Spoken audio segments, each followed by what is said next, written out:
16वां अध्याय, पृष्ठ नंबर है 319।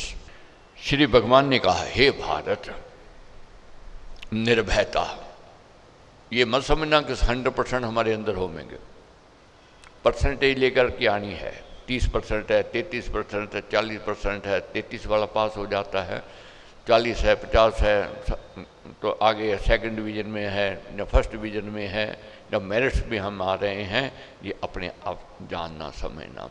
मगर ये भी समझने की बात है, अगर अधिकतर ये गुण हमारे अंदर हैं तो दूसरे जो नहीं हैं वे भी विकसित होने आरंभ हो जाते हैं, क्योंकि पुण्य कर्म का बीज देखने में सूक्ष्म होता है मगर उसका एक समय आकर के एक विशाल वृक्ष बन जाता है, वह फल फूल देता है, फिर फलता फूलता है।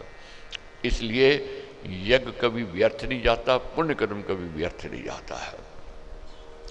अगर हमारे अंदर निर्भयता है, अंतःकरण की शुद्धि है, निर्भयता में कमी हो सकती है, अंतःकरण की शुद्धि है, ज्ञान की ओर बढ़ने की रुचि है, योग में स्थिति है, दान देने की प्रवृत्ति है, इंद्रियों दमन है, यज्ञ है, स्वाध्याय ये आप कर रहे हो, तप कर रहे हो, सरलता, इसमें थोड़ी कमी आ सकती है।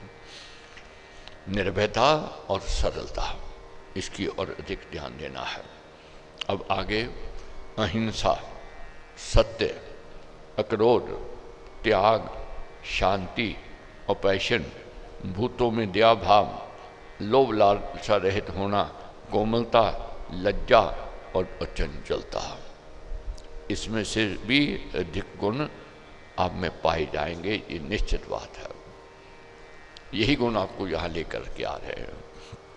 आगे तेज, अक्षमा, धैर्य, पवित्रता, द्रोह ना करना, अति अभिमानी ना होना, ये गुण उसमें होते हैं जो देवी संपत्ति सहित जन्मा है। तो इसलिए निराशा की कोई बात नहीं है, आशा की किरण को जगाना है। आगे बढ़ेंगे बढ़ेंगे, आगे अर्जुन को भी प्रभु यही कहेंगे, उत्साहित करेंगे कि देवी संपत्ति से भरपूर है, घबरा नहीं, आगे बढ़।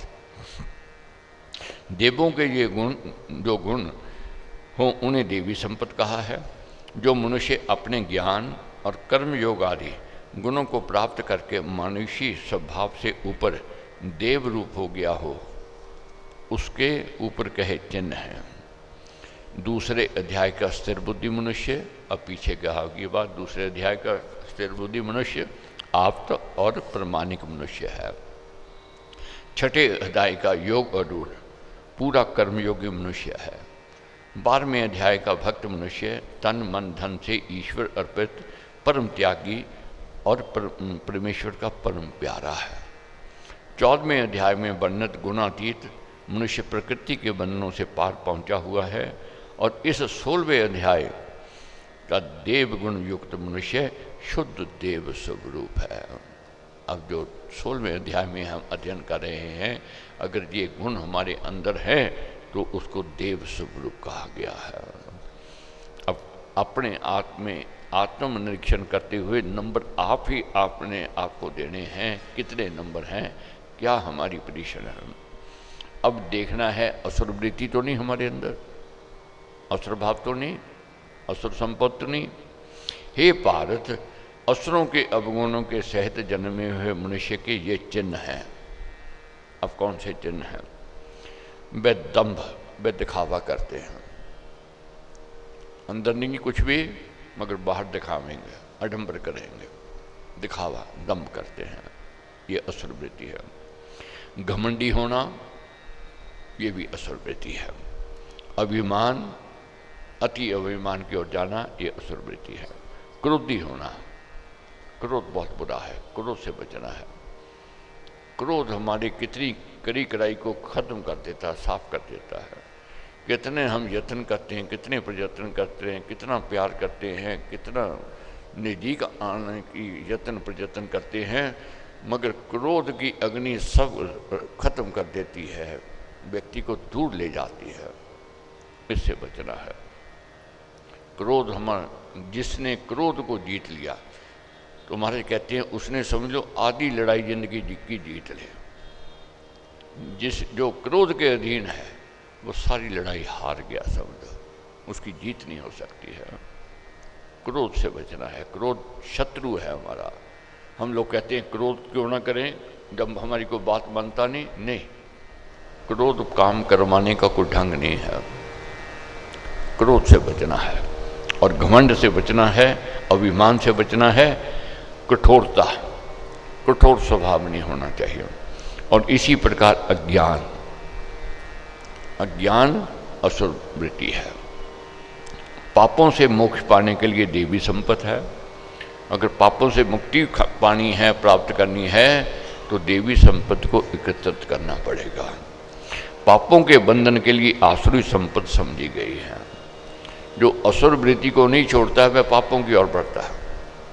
वह क्रोधी होवेगा, असत्य का सहारा लेगा, दंभ करेगा, दिखावा करेगा, कठोर स्वभाव का होवेगा और वह नीचे की ओर, पतन की ओर जावेगा। हे पार्थ, तू देवी संपत्ति से ही प्रकट हुआ है। अब अर्जुन को कहने लगे प्रभु कि हे पार्थ, तू देवी संपत्ति से प्रकट हुआ है, इस कारण तू चिंता ना कर। अच्छे घर में जन्म लेना, अच्छे कुल में जन्म लेना, अच्छे वंश में जन्म लेना, ये देवी संपत्ति है। ये पूर्व जन्म की कमाई हमें लेकर के आई है। जीवन में देखोगे स्थान वही, हॉस्पिटल वही, समय वही। एक अमीर के घर में जन्म लेता है, गरीब के घर में जन्म लेता है। एक बुद्धिमान के घर में जन्म लेता है और एक अज्ञानी के, ना समझ के, मूर्ख के घर में जन्म लेता है। एक पवित्र धर्मी कर्मी के घर में जन्म लेता है, दूसरा अपवित्र कर्मों वाले के घर जन्म लेता है। अब कैसे उसके जो पूर्व जन्म की कमाई थी, उसी कमाई से वह अच्छे और बुरे परिवारों में जाता है। तो इसलिए अर्जुन से कहते हैं कि पार्थ, तू चिंता नहीं कर, अच्छे कुल में, अच्छे वंश में तेरा जन्म है, ये देवी संपत्ति से भरपूर है। हे पार्थ, इस लोक में दो प्रकार के प्राणियों की सृष्टियां हैं, देव और आसुर। देवी सृष्टि तो विस्तार पूर्वक कही गई है। अब आसुरी सृष्टि को मुझसे तू सुन। असुर वृत्ति क्या है, इसका हमने चिंतन करना है। अगर अंदर हमारे हैं तो इसको निकालने का प्रयत्न करना है। असुर स्वभाव वाले मनुष्य प्रवृत्ति को और निवृत्ति को नहीं जानना करते। असुरों में आचार, धर्म, कर्तव्य पालन, सेवा, हित साधन आदि कर्मों की प्रवृत्ति नहीं होती, ना ही अधर्म के कर्मों से हटना उनकी निवृत्ति होती है। उनमें ना पवित्रता, ना आचार, ना ही सत्य पाया जाता है। असुर वृत्ति वाले जो व्यक्ति होते हैं उनकी सेवा में रुचि नहीं, बुरे कर्म छोड़ने में रुचि नहीं है उनकी, और ऐसे व्यक्ति कर्तव्य पालन से भी पीछे हट जाते हैं। कर्तव्य पालन को जो बोझ समझते हैं, जो असुर वृत्ति वाले हैं। कर्तव्य कर्म जो करता है मन से, भाव से करता है, देवी संपत्ति से भरपूर है। ये ड्यूटी कर्म नहीं छोड़ने हैं, करने ही हैं। और हे वे जगत के को सत्य, निराधार और ईश्वर रहित कहते हैं। केवल इसके और उसके मेल से जगत उत्पन्न हुआ है। विषय वासनाओं के अतिरिक्त दूसरा इसके उत्पन्न होने का कारण क्या है, ऐसा वे कहा करते हैं। ऐसे व्यक्ति नास्तिक वृत्ति के हैं, उनसे दूरी अच्छी है। परमेश्वर में उनकी आस्था नहीं, परमेश्वर में उनकी श्रद्धा नहीं, परमेश्वर में उनका विश्वास नहीं। उनको कौन डर जा परमेश्वर से, वो कहता परमेश्वर किसी ने देखा है, कौन कहता है परमेश्वर है? वो कहते हैं जी जगत का रचयिता वह है। वो क्या कहते हैं, दो प्राणियों का मेल हो गया, बच्चे का जन्म हो गया। वासना के अतिरिक्त कोई और कारण नहीं है, जन्म ले लेता है। वह ऐसे मूर्ख है, ऐसे मूर्ख हैं, कितना कोई कोशिश कर ले, परमेश्वर की इच्छा नहीं है तो व्यक्ति का जन्म नहीं हो सकता है। ऐसे व्यक्ति हैं जो तरसते रह जाते हैं, कोशिश करते रह जाते हैं, मगर मालिक की इच्छा नहीं।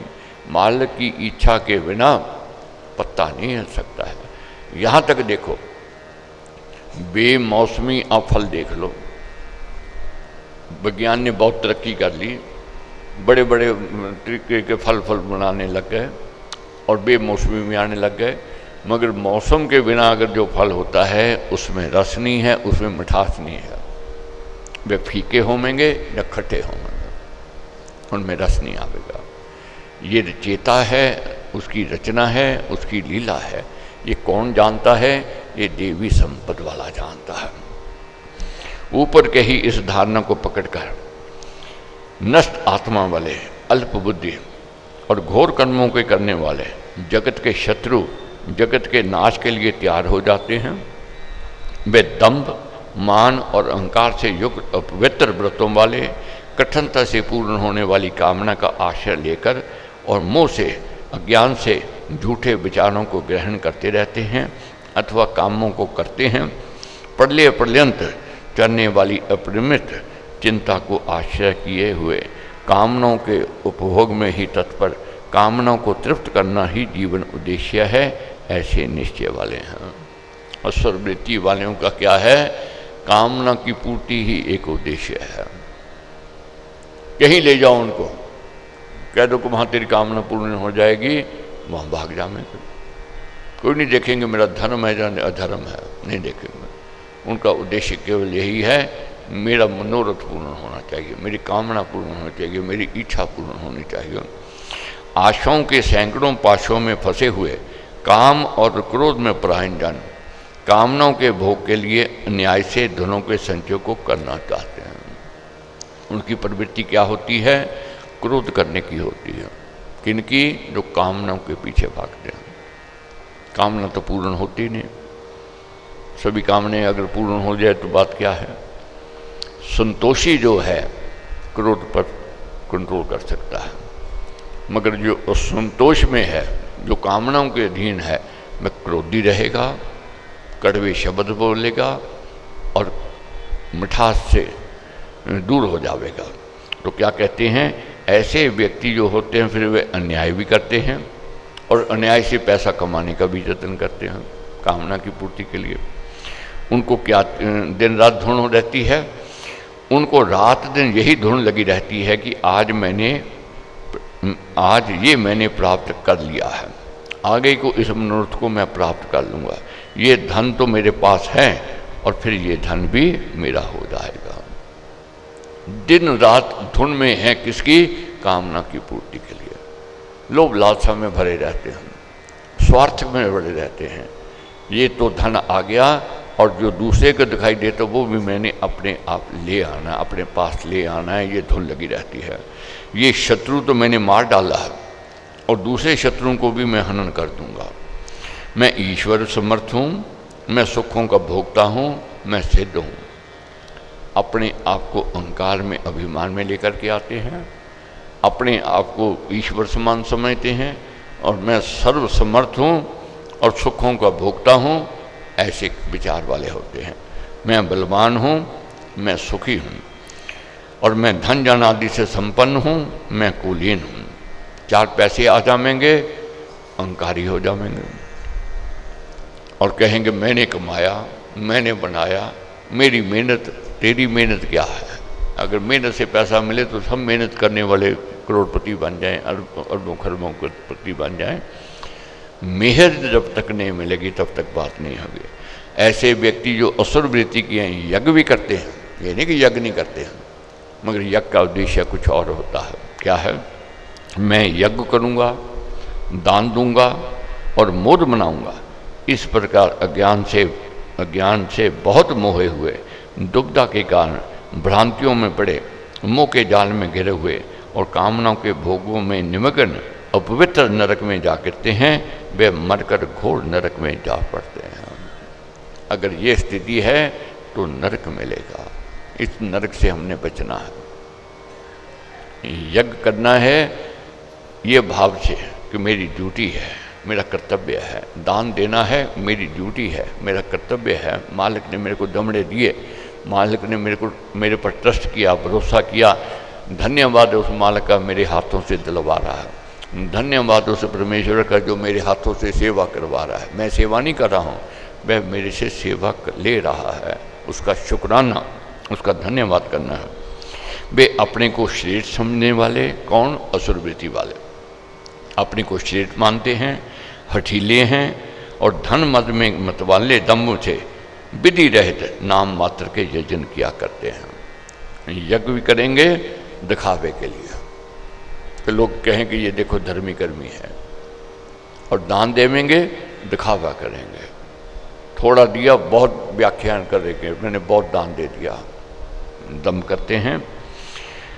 अहंकार, बल, घमंड, कामना और क्रोध को आश्रय बनाए हुए निंदक लोग अपने और दूसरों को देहों में रहने वाले मुझसे भी द्वेष करते हुए रहते हैं। प्रभु कहते हैं ऐसे व्यक्ति तो मुझसे भी द्वेष करते हैं। देखो उनकी क्या प्रवृत्ति होती है। ताने देवेंगे परमेश्वर, तूने मेरे को क्या दे दिया, मैंने तेरा क्या बिगाड़ा था, तूने उसको ये दे दिया, उसको वो दे दिया। और भला बुरा कहने में देर नहीं करेंगे, संकोच नहीं करेंगे। परमेश्वर को भी, जग को तो कहते ही कहते हैं, वह परमेश्वर को भी नहीं छोड़ते हैं। ये असुरवृत्ति है। उन द्वेषी, उनकी स्थिति क्या होती है समझने की बात है, उनका अंत क्या है। उन द्वेषी, क्रूर, अशुभ और नीच मनुष्यों को मैं संसार की आश्रित योनियों में बार बार फेंकता हूँ। ऐसे व्यक्तियों को दंड देते हैं परमेश्वर। आश्रित योनियों में कहते हैं मैं उसको बार बार भेजता हूँ। त्राही त्राही कर उठते हैं फिर वह व्यक्ति। ये अगर कोई ऐसी स्थिति आती है, दंड मिलता है, तो हमारे कर्मों का फल है वह। हे कुंती के पुत्र, जन्म जन्म में आश्रित योनि को प्राप्त हुए वे मूढ़ जन मुझे ना पाकर फिर नीच गति को पाते रहते हैं। इसलिए हमने देवी संपत्ति की ओर जाना है। असुरवृत्ति का त्याग करना है, असुरवृत्ति का परित्याग करना है। ये ज्ञान से होवेगा, ज्ञान के बिना नहीं होवेगा। आत्मा का नाश करने वाले नरक के 3 द्वार हैं। कहाँ से नरक के द्वार खुलते हैं? कौन सी परिस्थिति है जो हमें नरक की ओर ले जाती है? काम, क्रोध और लोभ। बार बार समझा रहे हैं महाराज, काम, क्रोध और लोभ। अगर कामनाएं बढ़ती जा रही हैं, सब नरक की ओर जा रहे हैं। क्रोधी होते जा रहे हैं तो नरक की ओर जा रहे हैं। लोभी होते जा रहे हैं तो नरक की ओर हम जा रहे हैं। ये 3 वृत्तियां हमें नरक की ओर ले जा रही हैं। इसलिए विवेकी को चाहिए इन तीनों को छोड़ दे। तीनों का हमने परित्याग करना है, काम, क्रोध और लोभ का। हे कुंतय, अंधकार से इन तीनों द्वारों से बचा हुआ मनुष्य अपने आत्मा का कल्याण करता है और तत्पश्चात परम गति को पाता है। तो इन दिनों यही हमने संकल्प करना है, किसी न किसी तरह काम, क्रोध और लोभ से बचें। जो जन शास्त्र की बनाई हुई विधि को छोड़कर स्वेच्छा से काम करता है, नियम, मर्यादा, न्याय और सत्य आदि का ध्यान तक नहीं देता, वह सिद्धि को नहीं प्राप्त करता, न सुख को पाता है और न परम गति को प्राप्त करता है। इसलिए कार्य अकार्य की व्यवस्था निर्णय में तुझे शास्त्र प्रमाण है। शास्त्र की कही हुई विधि जानकर यहाँ तुझको कर्म करना ही चाहिए। बहुत बातें ऐसी हैं हमने पढ़ी हैं, हमने सुनी हैं, उलझन में पड़ गए। कभी ज्ञान की प्रशंसा करी, कर्म की प्रशंसा करी, त्याग की प्रशंसा, उलझन आ गई। अब प्रभु क्या कहते हैं? उलझन में मत आओ। जहाँ निर्णय ना हो रहा हो, शास्त्र प्रमाण मान लो।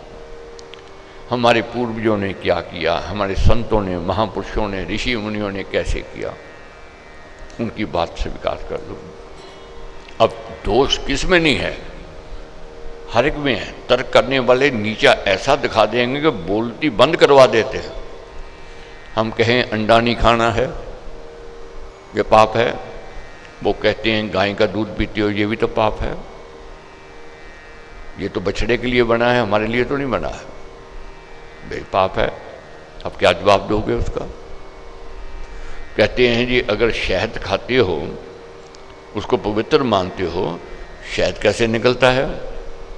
किसी का घर उजाड़ करके, और कितनी मक्खियाँ मरती हैं, फिर कहते हो अब शहद पवित्र है। अब क्या जवाब दोगे आप? इस प्रश्न का उत्तर है कोई? कोई बोलोगे नहीं है। देखोगे तो इसमें दोष बहुत हैं। मक्खियों का जाल, हमने उसका घर बर्बाद कर दिया और मक्खियाँ मर गई, उसमें से शहद निकाला, उसको खा लिया, फिर कहते हैं ये पवित्र है, पूजा में रखो, पूजा उसके द्वारा होती है। अब मृगशाला है, अब यहाँ वर्णन आया है, पढ़ने में आया है, ध्यान में बैठना है, मृगशाला बिछाओ, उसके ऊपर बैठो आसन लगा करके, तो इसको मृगशाला के, इसके लिए मृग को मारना है, ये तो पाप है, अधर्म है। तो क्या करें? तो ऐसी जब परिस्थिति होवे, किसी बात का निर्णय नहीं ले सके, तो शास्त्र प्रमाण मान लेना चाहिए, तर्क को तर्क में नहीं जाना चाहिए। जो पूर्वजों ने किया है सोच के किया होगा, विचार कर किया होगा, उनके अनुभव की बात है, उनके ज्ञान की बात है, ये मान लेनी चाहिए। इसलिए कार्य अकार्य की व्यवस्था निर्णय में तुझे शास्त्र प्रमाण है। शास्त्र की कही हुई विधि जानकर यहाँ तुझको कर्म करना ही उचित है। अब शास्त्र क्या कहता है कि कर्म योगी बनो। कर्म में दोष भी दिखाई देता है तो उसको छोड़ना नहीं चाहिए। ओम तत्सत। इस प्रकार श्रीमद् भगवत गीता रूप उपनिषद ब्रह्म वेदांतर्गत योग शास्त्र में श्री कृष्ण अर्जुन संवाद का देव असुर संपद विभाग योग नामक 16वां अध्याय समाप्त हुआ।